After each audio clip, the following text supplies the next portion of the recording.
Hola, Dios les bendiga. Nuestro estudio del día está basado en Mateo capítulo 7, versículos del 24 al 27, donde Jesús nos dice: Cualquiera pues que me oye estas palabras y las hace, le compararé a un hombre prudente que edificó su casa sobre la roca.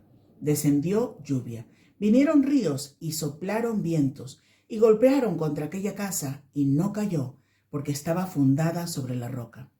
Pero cualquiera que me oye estas palabras y no las hace, le compararé a un hombre insensato que edificó su casa sobre la arena. Y descendió lluvia, y vinieron ríos y soplaron vientos, y dieron con ímpetu contra aquella casa, y cayó, y fue grande su ruina. Jesús presenta la ilustración de dos hombres, el prudente y el insensato. Se trata de dos constructores, cada uno edifica su casa, de diferentes maneras y con diferentes resultados. Podemos ver que Jesús emplea la misma frase inicial para referirse a dos casos distintos. La diferencia está en la expresión siguiente. Jesús dice, versículo 24, cualquiera que me oye estas palabras y las hace. Versículo 26, cualquiera que me oye estas palabras y no las hace. En cualquiera de los dos casos se trata de personas que oyen el mensaje de Jesús. Pero solo los sabios harán algo con esto, los insensatos no. Cuando Jesús pronuncia estas palabras en el Sermón del Monte, incluso ahora, mientras usted las escucha, cada oyente tiene la responsabilidad y la capacidad de decidir qué hacer con esta información.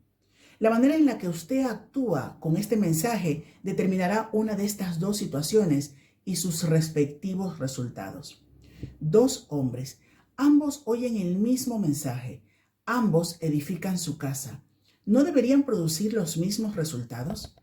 La esencia medular de esta enseñanza de nuestro Señor Jesucristo consiste en que los sabios entrarán por la puerta estrecha, por el camino angosto, los insensatos por la puerta ancha, por el camino espacioso.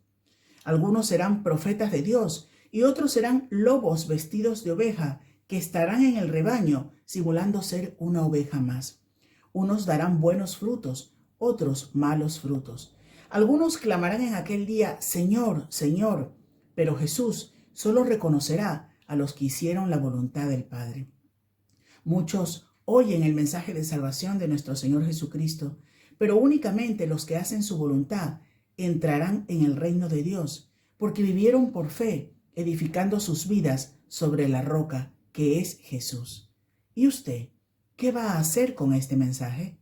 A continuación, una importante enseñanza sobre este tema. Permanece con nosotros y al final recuerda compartir este programa.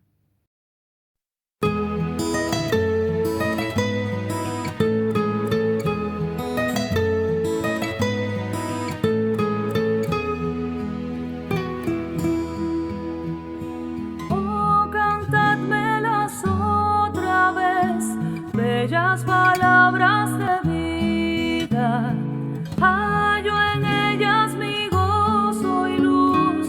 Bellas palabras de vida, sí, de luz y de vida, son sostén y guía. Qué bellas son, bellas palabras de vida.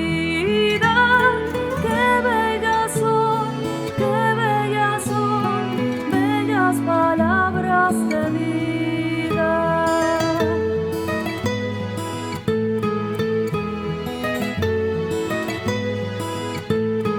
Jesucristo a todos da bellas palabras de vida.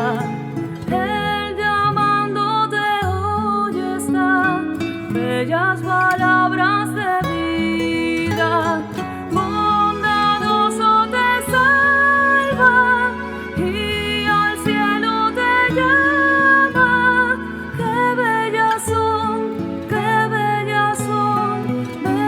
Palabras de vida, qué bellas son, bellas palabras de vida.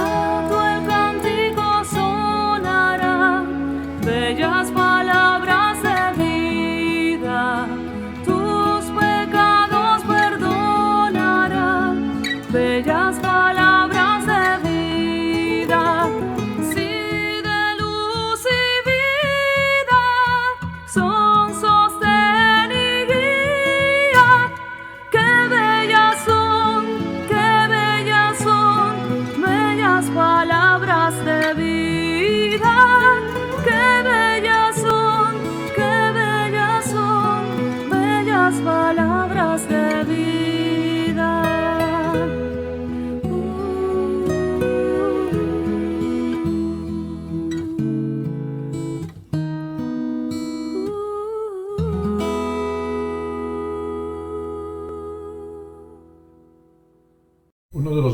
problemas de nuestras sociedades contemporáneas es lo que se ha definido como el vivir vidas en paralelo.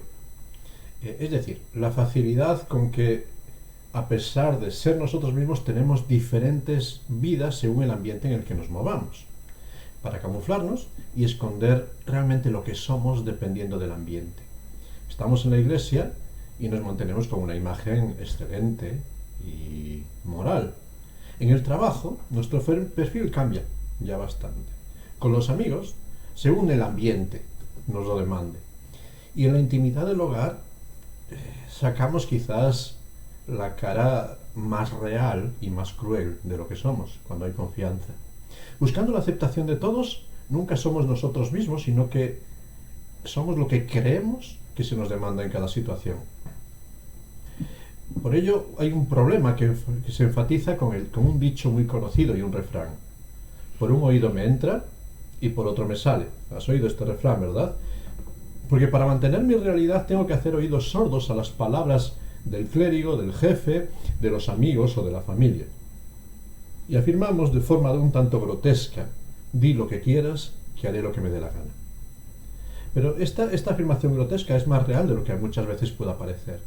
De hecho, en todos los idiomas suele existir una expresión para referirse a este dicho de hacer oídos sordos. En algunos idiomas es más graciosa, en otros simplemente hay hacer oídos sordos, darte contra un muro. Es curioso, en polaco, me llamó la atención, la expresión habla de arrojar guisantes a los oídos, algo inútil. Y en francés hay una expresión que es aún más ridícula, ¿no?, que terminará diciendo algo como orinar en un violín. Absolutamente sin sentido pretender no aceptar el consejo, la instrucción, intentar que todo pase de largo, porque no todo pasa de largo al final. Y cuando llegamos al final del Sermón del Monte, Jesús se dirige a aquellos que habían estado escuchándole con atención durante mucho tiempo y con unas palabras que van a confrontarles con el peligro. Pienso que Jesús estaba anticipando ya esa sorna gallega que diría: predícame Eufrade, que por un oído me entra y por otro me sale. Y Jesús, anticipando esto y que la gente no diga me va a entrar por un oído y me va a salir por el otro, se dirige a aquella multitud para confrontarles con que es importante la respuesta que den a todo el mensaje que ha estado dando en este sermón. Esta es quizás la primera idea que tenemos que destacar de este pasaje que tenemos delante de nosotros. Jesús no está contrastando en esta ilustración a los que escuchan sus palabras y a los que pasan, a los que le rechazan, a los que se niegan a oírle. Podemos notar que Jesús utiliza 2 veces esta expresión: cualquiera que me oye estas palabras.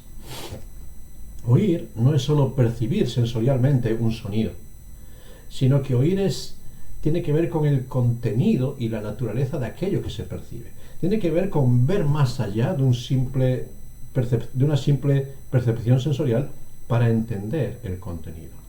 Y en primer lugar, cuando nos acercamos a esta frase de Jesús, hay 2 realidades que tenemos que destacar, ¿no? En primer lugar, nos habla de la identidad del que habla. Cualquiera, fíjate, no que oye, sino que me oye a mí. Y es que estamos delante del Maestro por excelencia. Estamos delante de aquel que no solo dice lo que debemos hacer, sino realmente manifiesta lo que debemos vivir. Jesús no está diciéndonos, Él está viviendo el Evangelio. Jesús señala hacia su autoridad personal. Realmente estaban delante del que consideraban con autoridad, con poder, aquel que valoraban que podía ser el Mesías. Su palabra merecía respeto y atención.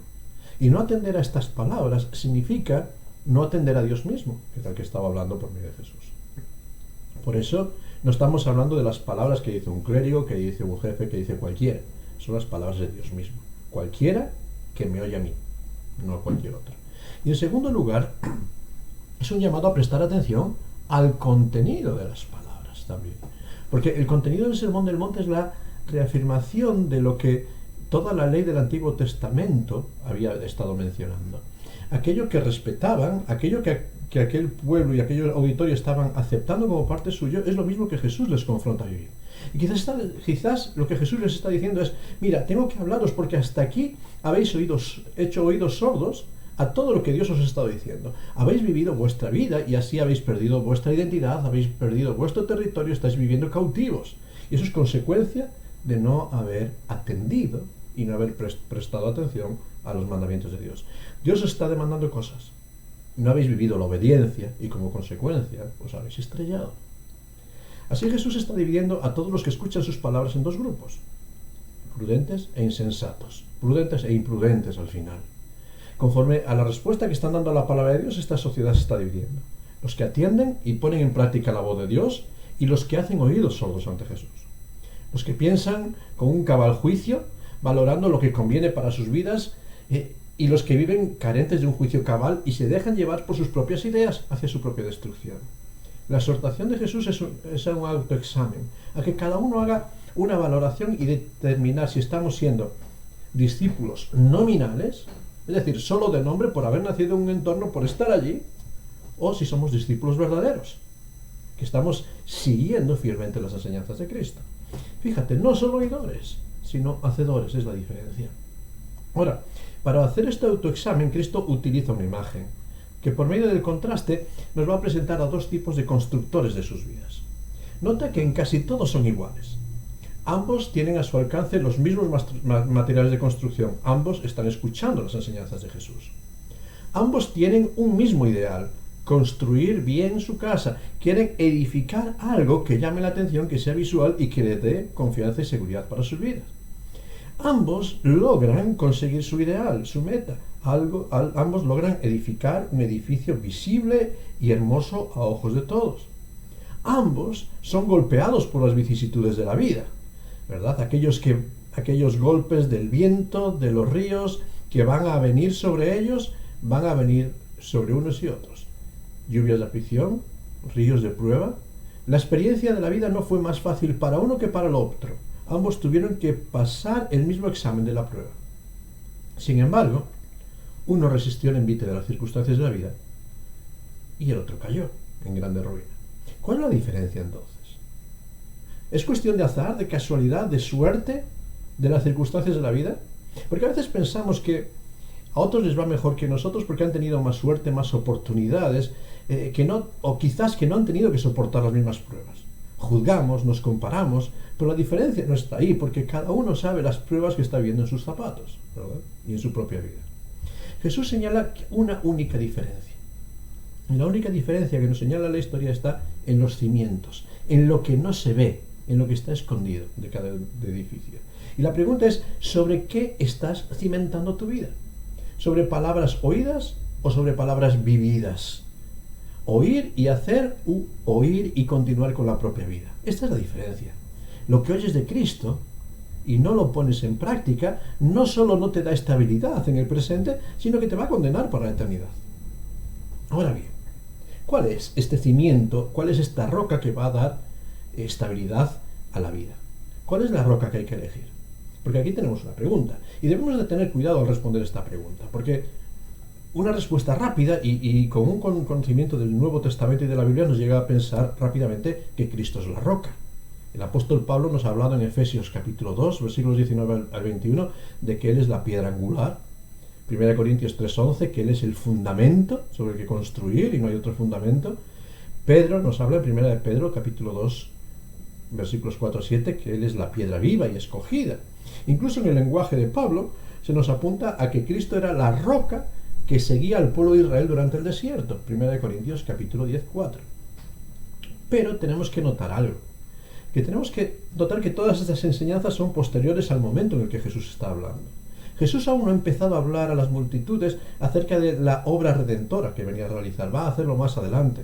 Jesús no está hablando acerca de la necesidad de creer en Él como fundamento para la Biblia, para la vida. En este sentido, para la fe, Cristo es la única roca de la salvación. Pero si seguimos con una lectura de continuidad de lo que venimos leyendo en el Sermón del Monte, ya nos ha dicho en el capítulo 7, versículo 21, que meditábamos en el vídeo anterior, que los que van a entrar en el reino de Dios son los que hacen la voluntad de Dios. Fíjate el matiz. Jesús no está presentándose como Salvador de los que creen, sino como Señor de los que necesitan orientación en el camino de la vida para llegar a Dios. Fíjate, no como Salvador, sino como Señor. Por ello, si escuchamos a Jesús, la roca que da estabilidad, fíjate, no está diciendo a mí, sino a las palabras que yo os mando.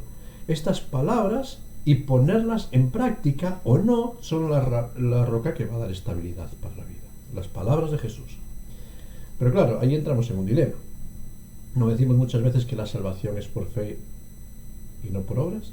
Este es un debate constante, ¿verdad? Y a veces es hasta triste que estemos en este debate. Es triste que queramos hilar tan fino para separar aquello que es inseparable. Creer en Cristo significa creer también a Cristo. Y por tanto, no puedo creer a Cristo y desobedecer sus palabras. Si creo a Cristo, tengo que manifestar mi confianza en Él o por medio de la obediencia. Quien no obedece a Cristo, aun diciendo que es discípulo, está negando creer en Cristo y creer realmente todo lo que viene de Él. Esta es una evidencia, la desobediencia, de que no se ha creído y de que nunca ha habido un verdadero arrepentimiento de los pecados. El apóstol Santiago nos dice en Santiago 2:26, la fe sin obras es muerta. La verdadera fe conduce ineludiblemente a la obediencia, y la obediencia es incomprensible sin la fe. Este es el propósito de Dios, salvarnos por la fe para que vivamos la obediencia. Lo leemos en Efesios capítulo 2:10, Tito 2:4, Tito 3:8.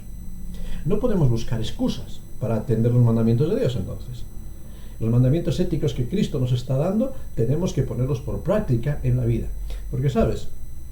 La santidad no es una opción en la vida cristiana, sino que es una demanda ineludible para todos aquellos que quieren ver a Dios. Hebreos, capítulo 12, versículo 14, nos dice, seguid la paz con todos y la santidad. Fíjate, sin la cual nadie verá al Señor.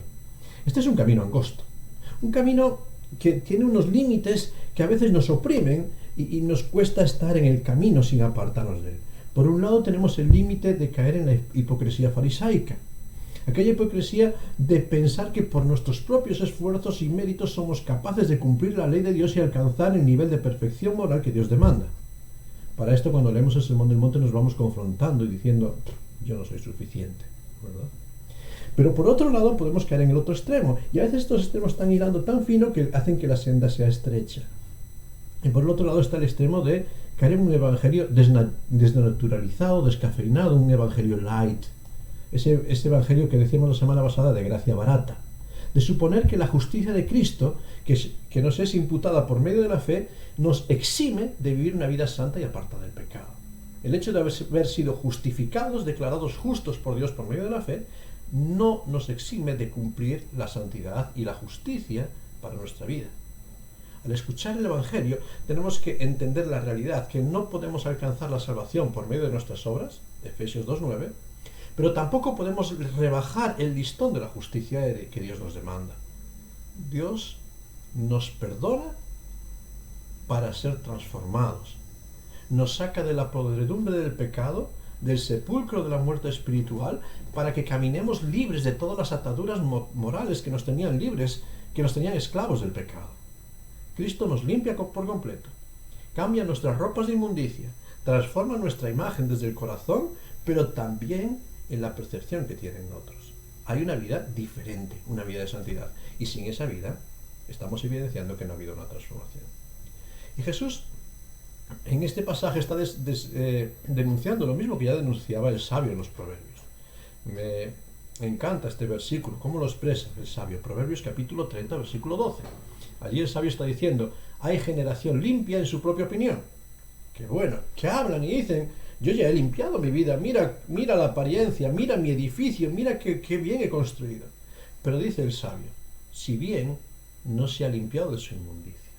Fíjate, apariencia, hablan, pero no hacen, no han cambiado la realidad. Una generación que trata de disfrazar su inmundicia bajo todo tipo de máscaras de apariencias grotescas. Trata de disimular su realidad como si no existiese, rebajar la gravedad de la inmundicia como si no fuese preocupante. Pero todos esos disfraces no limpian la inmundicia. No podemos vivir disimulando todo el tiempo. Es imprescindible quitar toda la huella de la inmundicia de nuestra vida. Y si no quitamos la huella de la inmundicia, por mucho que construyamos edificios, por mucho que aparentemos, tarde o temprano la inmundicia va a salir a flote. Ahora, ¿cómo podemos limpiar la inmundicia? Y ahí la Escritura nos lo dice. Y sobre todo el evangelista Juan. Dice en Juan capítulo 1, versículo 29, transmitiendo aquellas palabras de Juan el Bautista, que presentaba a Jesús diciendo, he aquí el Cordero de Dios, fíjate, que quita arranca el pecado del mundo. Y en su primera epístola de Juan, capítulo 1, versículo 7, va a decirnos que la sangre de Jesucristo, su Hijo, el Hijo de Dios, nos limpia de todo pecado. ¿Quieres una limpieza de inmundicia? Primero acude por la fe a Cristo. Y a partir de ahí edifica y construye esta vida que sea ese edificio de gloria a Dios y que evidencia la limpieza.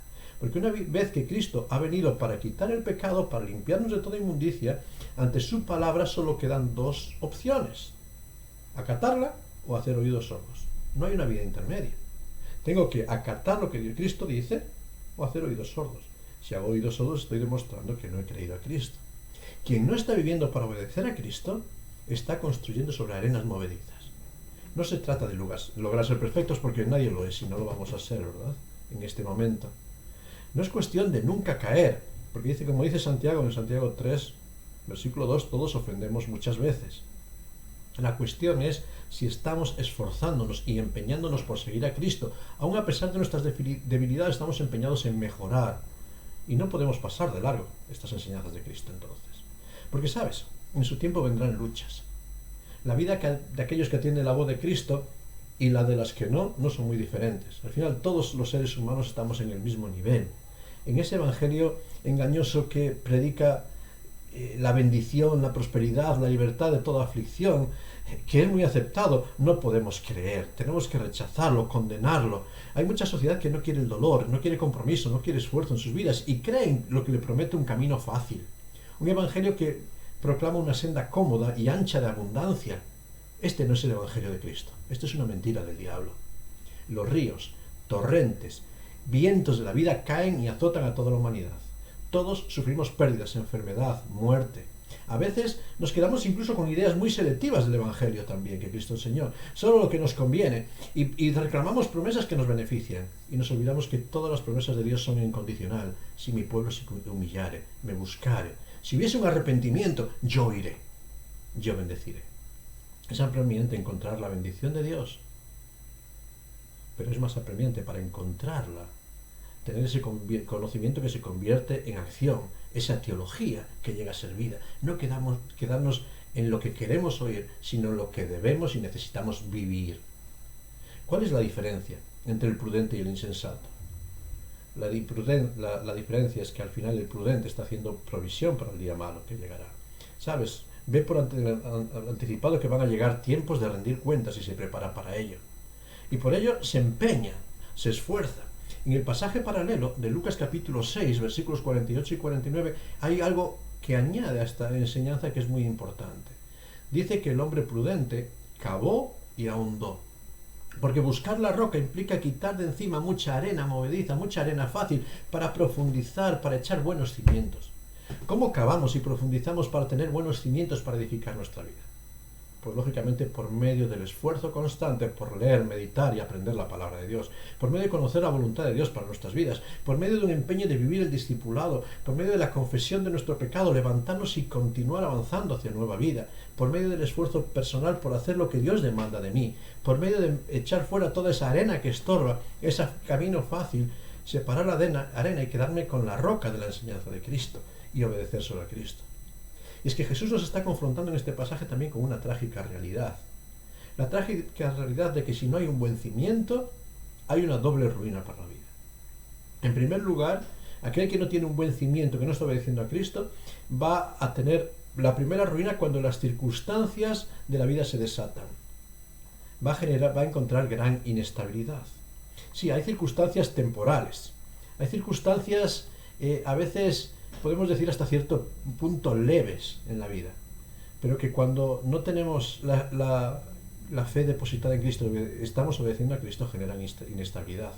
A veces la pérdida de un ser querido, la pérdida del trabajo, ser azotado por una grave enfermedad puede provocar que todo el edificio de la vida se desmorone, que la fe deje de ser consistente, que empezamos a dudar, a culpabilizar a Dios, empezamos a quejarnos, a apartarnos de la comunión del pueblo de Dios, a buscar condenar y culpabilizar a todos para esconder nuestros defectos. Esos son los resultados de no tener una obediencia a Cristo. Inestabilidad. Pero incluso, cuando pueda ser que supere todos estos avatares del camino, Jesús señala una tormenta insuperable, el juicio final. ¿quién podrá estar en pie cuando Él se manifieste?, decían los profetas. El reto de Jesús no es un mero consejo acerca de cómo sacar el máximo provecho para esta vida, sino que es una solemne advertencia de si realmente estamos tomándonos en serio las palabras de Jesús, porque tendremos y tienen, si obedecemos o no, consecuencias para nuestra eternidad. Aunque podamos soportar los temporales de la vida y sus embestidas, podremos mantenernos en pie en el día del juicio. La casa del hombre sabio puede enfrentar las mismas tormentas y pruebas, y puede enfrentar el mismo juicio de Dios, y va a salir ilesa, porque se cimentó sobre la obediencia a la palabra de Dios. Aunque los elementos caigan en esta vida, la vida del creyente no cae. Aunque todas las cosas que conocemos sean removidas de su lugar, escuchamos siempre la voz de Dios. 1 Juan capítulo 2, 17. El mundo pasa y sus deseos, pero el que hace la voluntad de Dios permanece para siempre. Y cuando los que no obedecieron al Evangelio sufran pena de eterna perdición, los que se cimentaron su vida sobre Cristo obtendrán reposo de todas sus fatigas. Segunda de Tesalonicenses capítulo 1, versículos 7 al 9. Por ello, y con ello concluyo, ante las demandas de Cristo para vivir una vida diferente, una vida de lucha con el pecado, una vida de santidad, ¿qué vas a hacer? ¿Harás oídos sordos? ¿Serás insensato? ¿Continuarás viviendo como si no importase? ¿Continuarás recluido en tu propia sabiduría y propia necedad? ¿O quizás vas a empezar a cavar hondo en tu vida para encontrar los cimientos de una vida de obediencia a Cristo? No es fácil, pero el resultado vale la pena.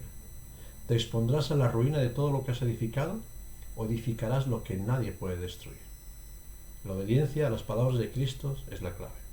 No te quedes en oidor, sé un hacedor, da un paso al frente y obedece a Cristo. Que Dios te bendiga.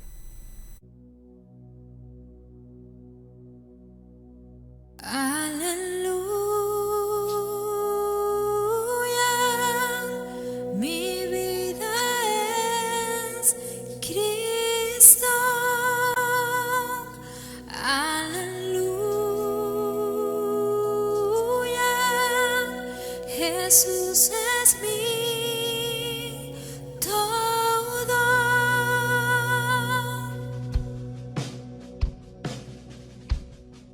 En densa oscuridad vagué, perdido en el error, la senda vana del placer a muerte me llevó, siendo rebelde a tu voz, quisiste amarme así. De no haber sido por tu amor, aún huiría de ti. En rumbo a mi perdición, indiferente aún, de mí tuviste compasión. Me guiaste a la cruz y contemplé tu gran bondad. Sufriste tú por mí al tu morir en mi lugar. Tu gracia recibí.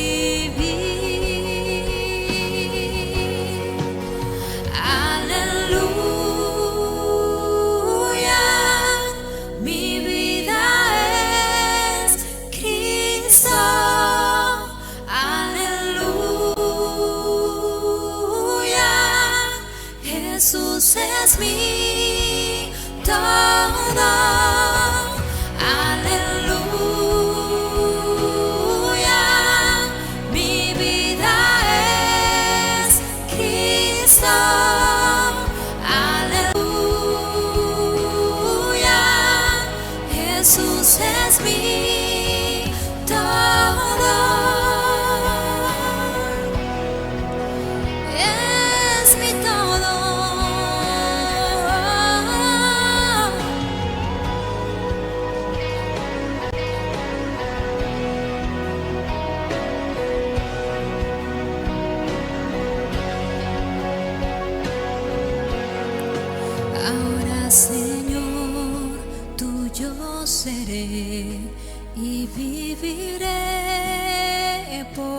ti, tus mandamientos seguiré por tu poder en mí. Usa mi vida, oh Señor, como lo quieras tú, y que sea siempre mi canción, mi gloria eres tú. Aleluya, mi vida es Cristo. Aleluya, Jesús es mi todo. Aleluya, mi vida es Cristo. Aleluya, Jesús es mi todo.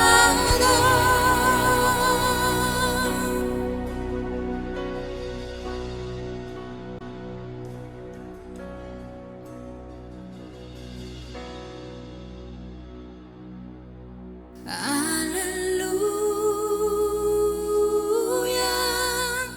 mi vida es Cristo. Aleluya, Jesús es mi todo.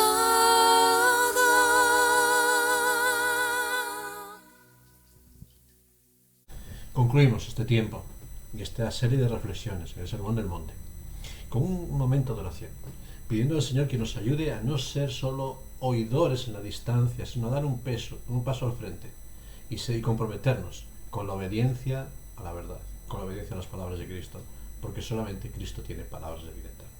¿Dónde vas a encontrar otra esperanza? ¿Dónde vas a encontrar otra vida? Sino en Cristo, que te ofrece vida y vida en abundancia. Por eso, en medio de todas estas luchas que no podemos enfrentar, vamos a buscar que sea el Señor el que nos ayude. Oramos. Señor, queremos darte muchas gracias en este día, porque Cristo es todo lo que necesitamos, porque en Él tenemos aquel que nos limpia de todo pecado y de inmundicia de nuestras vidas, nos limpia para poder empezar una nueva vida y edificar esa vida que te glorifique a ti, pero sobre todo traiga estabilidad para nosotros. Señor, no podemos vivir dando la espalda a tus oídos, a tus palabras, no podemos cerrar nuestros oídos ante tu voz, sino que queremos estar con nuestros oídos muy atentos para saber la palabra que viene de ti, palabra de autoridad, y ponerla en práctica en nuestras vidas. Sabemos que es una tarea costosa, pero en tu presencia, con tus recursos, con tu poder, es posible. Por eso ayúdanos, Señor. Suple nuestra debilidad, perdona nuestros muchos fracasos y levántanos para poder caminar en esa nueva vida que te agrada a ti.